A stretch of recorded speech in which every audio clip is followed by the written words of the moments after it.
It's been tough. Jared was a guy, we saw every day. Was a guy who, we always joke with. He always, he had great personality, smiling, laughing all the time. He's a guy who's been around. He's a senior, so he's been around for a long time. So for a guy like him to, leave this earth, it definitely was a tragedy. And what position did he play? He played a couple of different positions. He played receiver, he played defensive end, played safety, played cornerback. So he was pretty much all over the field. He said, "Coach, wherever you put me, Coach, I'm gonna make a play." So I was like, "Hey, go make a play for me." What have you been telling, his teammates and these students as they're going through? I mean, that's this tough, traumatic thing for anyone to have to deal with, especially, teenagers. Yeah, just tell them, keep your head up. Just think about the positive. Try not to think about much so the negative. Just keep pushing forward. Live through him. Keep his name alive. And these guys doing a great job of that. Obviously they have lost loved ones before, so this is not the first rodeo, but this is close to home. Since he'll be here right now at the school. He probably be standing right next to me right now because he always want to come over and hang out. So we just take it one day at a time. It's still fairly new to everyone, and everyone's still kind of grieving. So just taking it slowly. And you touched on something. You said this is the first rodeo. We were talking a little bit about before the camera was on. Don't believe in Big League football, but two other students. Last year at Jackson Olin. I mean, this school, this student body has been through a lot last year. Yes. Within the past couple of years, I say within this year, we lost a guy named Fernando. He was a guy who was a Jackson Olin guy.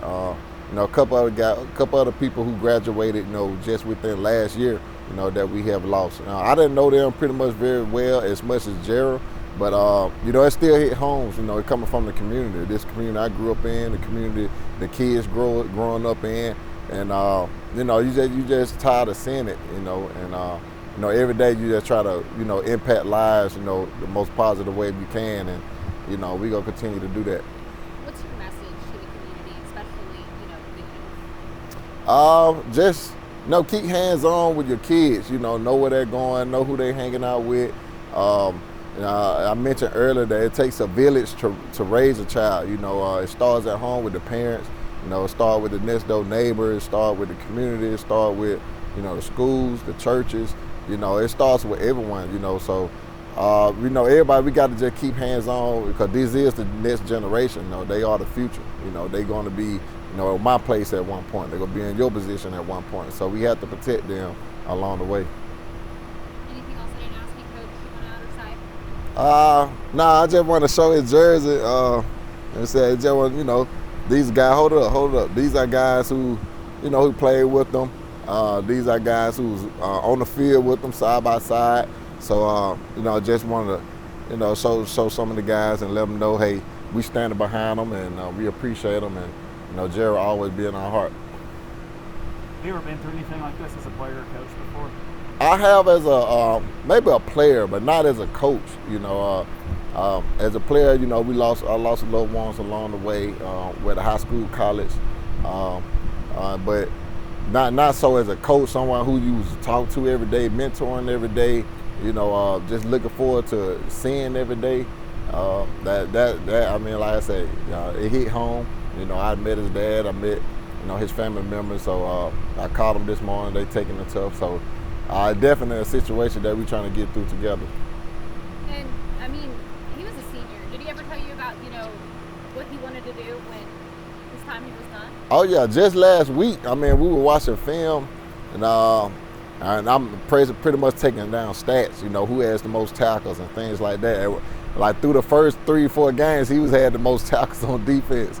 So and then we just talking. I said, hey man, make your highlight tape. Just try to find you a scholarship, get you at school. He was talking to me what different schools he liked, what position should he go for, and things like that. We were just sitting on the steps right here talking about that last week. So. And that has been taken away from him, for whatever reason, I don't know. But he was a guy who had his head on the right path, and he did think bright of his future.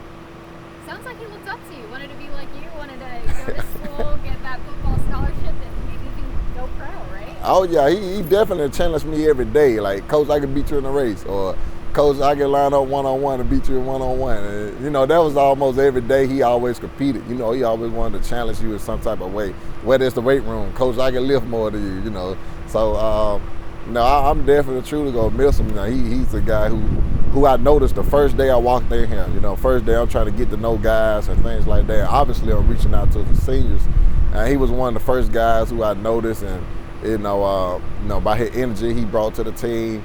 You know, just the way his work ethic. I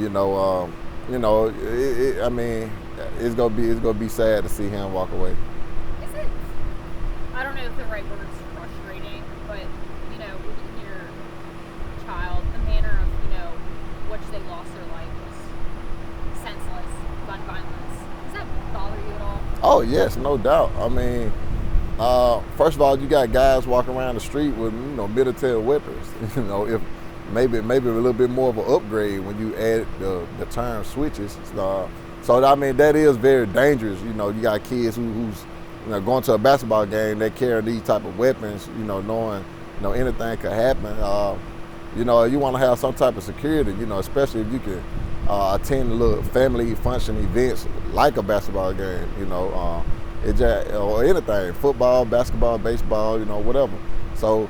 It's definitely a concern, not just with Birmingham, but around the whole country, United States. That's something we talk about all the time, gun violence.